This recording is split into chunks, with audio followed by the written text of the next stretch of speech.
parle. Chaque jour, Charles et Carole vous présentent la leçon de l'école du sabbat.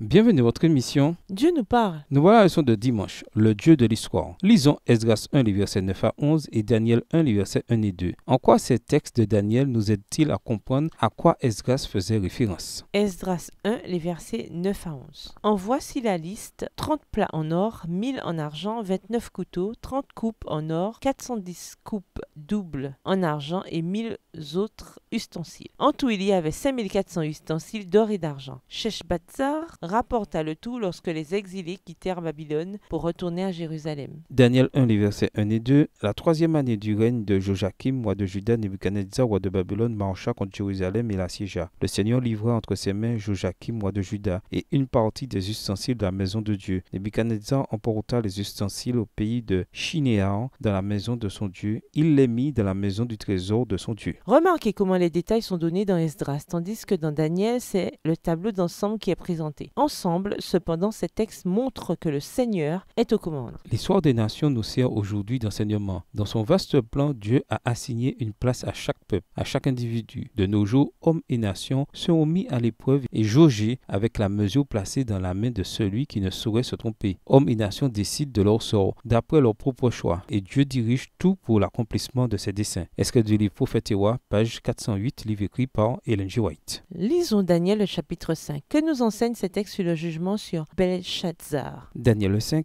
Le roi Belshazzar donna un grand festin assez grand au nombre de 1000 et il but du vin en leur présence. Belshazzar, quand il eut goûté au vin, fit apporter les vases d'or et d'argent que son père Nebuchadnezzar avait enlevés du temple de Jérusalem, afin que le roi et ses grands, ses femmes et ses concubines s'en servissent pour boire. Alors on apporta les vases d'or qui avaient été enlevés du temple de la maison de Dieu à Jérusalem, et le roi et ses grands, ses femmes et ses concubines s'en servirent pour boire. Ils burent du vin et ils louèrent les dieux d'or, d'argent, d'airain, de fer, de bois et de pierre. En ce moment apparurent les doigts d'une main d'homme et ils écrivirent en face du chandelier sur la chaude de la muraille du palais royal. Le roi vit cette extrémité de main qui écrivait. Alors le roi changea de couleur et ses pensées le troublèrent. Les jointures de ses reins se relâchèrent et ses genoux se heurtèrent l'un contre l'autre. Verset 7. Le roi cria avec force qu'on fit venir les astrologues, les chaldéens et les devins. Et le roi prit la parole et dit aux sages de Babylone: quiconque lira cette écriture et m'en donnera l'explication sera revêtu de pourpre, portera un collier d'or à son cou et aura la 3e place dans le gouvernement du royaume. Tous les sages du roi entrèrent, mais ils ne purent pas lire l'écriture et en donner au roi l'explication. Sur quoi le roi Belshazzar fut très effrayé. Il changea de couleur et ses grands furent consternés. La reine, à cause des paroles du roi et de ses grands, entra dans la salle du festin et prit ainsi la parole: Ô roi, vis éternellement, que tes pensées ne te troublent pas et que ton visage ne change pas de couleur. Il y a dans ton royaume un homme qui a en lui l'esprit des dieux saints. Et du temps de ton père, on trouva chez lui des lumières, de l'intelligence et une sagesse semblable à la sagesse des dieux. Aussi le roi Nebuchadnezzar, le roi, ton père, l'établit chef des magiciens, des astrologues, des chaldéens, des devins. Verset 12. Parce qu'on trouva chez lui, chez Daniel nommé le roi Belshazzar, un esprit supérieur de la science et de l'intelligence, la faculté d'interpréter les songes, d'expliquer les énigmes et de résoudre les questions difficiles, que Daniel soit donc appelé et il donnera l'explication. Alors Daniel fut introduit devant le roi. Le roi prit la parole et dit à Daniel: es-tu ce Daniel, l'un des captifs de Juda que le roi mon père a amené de Juda? J'ai appris sous ton compte que tu as en toi l'esprit des dieux et qu'on trouve chez toi des lumières, de l'intelligence et une sagesse extraordinaire. On vient d'amener devant moi les sages et les astrologues afin qu'ils lussent cette écriture et m'en donnassent l'explication. Mais ils n'ont pas pu donner l'explication des mots. J'ai appris que tu peux donner des explications et résoudre des questions difficiles. Maintenant, si tu peux lire cette écriture et m'en donner l'explication, tu seras revêtu de pourpre, porteras un collier d'or à ton cou et tu auras la 3e place dans le gouvernement du royaume. Verset 17. Daniel répondit en présence du roi: garde tes dons et accorde à un autre tes présents. Je lirai néanmoins l'écriture au roi et je lui en donnerai l'explication. Ô roi, le Dieu suprême avait donné à Nebuchadnezzar, ton père, l'empire, la grandeur, la gloire et la magnificence. Et à cause de la grandeur qu'il lui avait donnée, tous les peuples, les nations, les hommes de toutes les langues étaient dans la crainte et tremblaient devant lui. Le roi faisait mourir ceux qu'il voulait et il laissait la vie à ceux qu'il voulait. Il élevait ceux qu'il voulait et il abaissait ceux qu'il voulait. Mais lorsque son cœur s'éleva et que son esprit s'endurcit jusqu'à l'arrogance, il fut précipité de son trône royal et dépouillé de sa gloire. Il fut chassé du milieu des enfants des hommes. Son cœur devint semblable à celui des bêtes et sa demeure fut avec les ânes sauvages. On lui donna comme aux bœufs de l'herbe à manger et son corps fut trempé de la rosée du ciel, jusqu'à ce qu'il reconnut que le Dieu suprême domine sur le règne des hommes et qu'il le donne à qui il lui plaît. Et toi, Belchazzar, son fils, tu n'as pas humilié ton cœur, quoique tu susses toutes ces choses. Tu t'es élevé contre le Seigneur des cieux. Les vases de sa maison étaient apportés devant toi, et vous vous en êtes servis pour boire du vin. Toi et tes grands, tes femmes et tes concubines. Tu as loué les dieux d'argent, d'or, d'airain, de fer, de bois et de pierre, qui ne voient point, qui n'entendent point et qui ne savent rien. Et tu n'as pas glorifié le Dieu qui a dans sa main ton souffle et toutes tes voix. C'est pourquoi il a envoyé cette extrémité de main qui a tracé cette écriture. Voici l'écriture qui a été tracée. Comptez, comptez, pesez et divisez. Et voici l'explication de ces mots. Comptez, Dieu a compté ton règne et y a mis fin. Pesez, tu as été pesé dans la balance et tu as été trouvé léger. Divisé, ton royaume sera divisé et donné aux Mèdes et aux Perses. Verset 29. Aussitôt, Belchazzar donna des ordres et l'on revêtit Daniel de pourpre. On lui mit au cou un collier d'or et on publia qu'il aurait la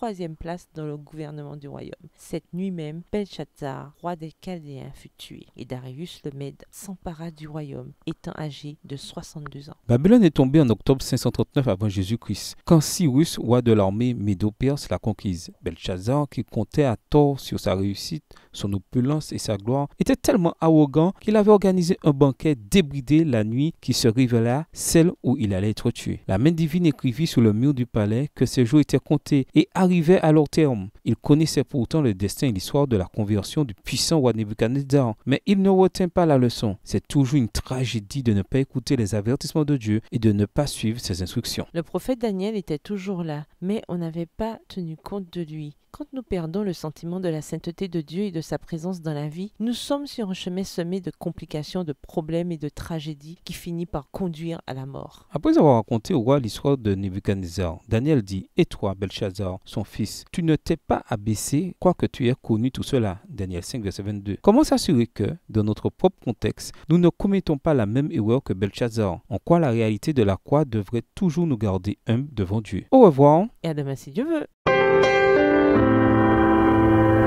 Dieu nous parle.